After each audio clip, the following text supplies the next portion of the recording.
j'ai pris la typologie d'un couple standard d'investisseurs en France aujourd'hui.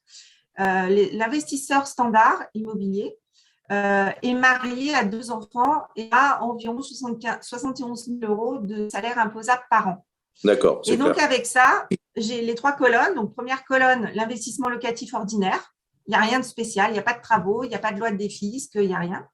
La deuxième colonne, donc j'ai repris la proposition de l'amortissement de 2% par an, donc sur 50 ans, avec le loyer intermédiaire. Donc, j'ai enlevé 15% sur les revenus fonciers. Et puis, pour le Pinel, avec le plafond des loyers, j'ai gardé le même abattement des loyers, on va dire, et j'ai fait un engagement Pinel sur 6 ans.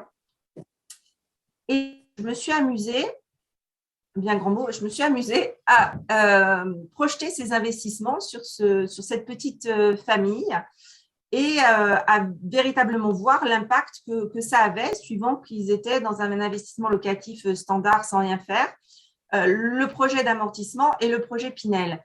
Et dans la dernière ligne en bas, vous voyez que ce qui leur reste après avoir payé ce qui est lié à leur appartement et reçu les revenus de cet appartement, ce qui est quand même le plus avantageux pour ce couple standard, c'est le Pinel.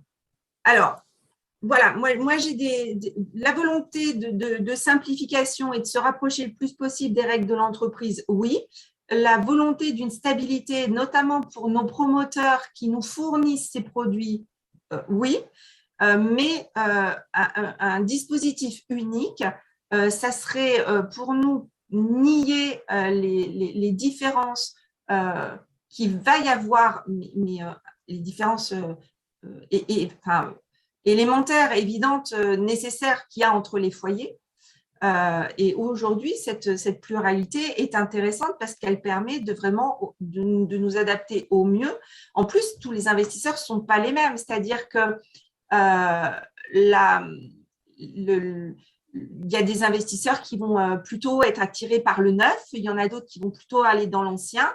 Il y a un dispositif là qui a été mis en place il n'y a pas très longtemps, le Loc Avantage, qui me paraît pas mal, mais pour un primo-investisseur, c'est compliqué.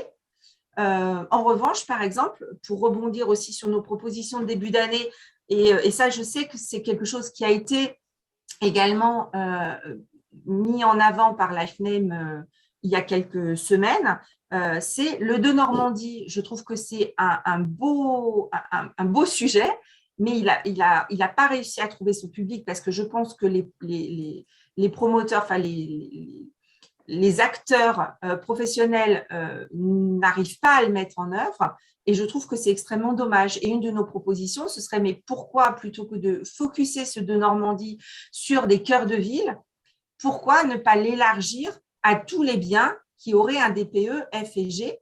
Et là, pour le coup, ça donne de la visibilité, ça donne de la stabilité, ça donne des opportunités aux investisseurs, ça permet la rénovation du parc énergétique et on garde quand même de l'autre côté un Pinel qui agit en réduction fiscale parce qu'encore une fois, suivant le loyer, suivant le foyer, suivant la fiscalité, agir en réduction ou en déduction, ça ne fait pas les mêmes choses et ça ne se comprend pas de la même façon pour les gens investisseurs.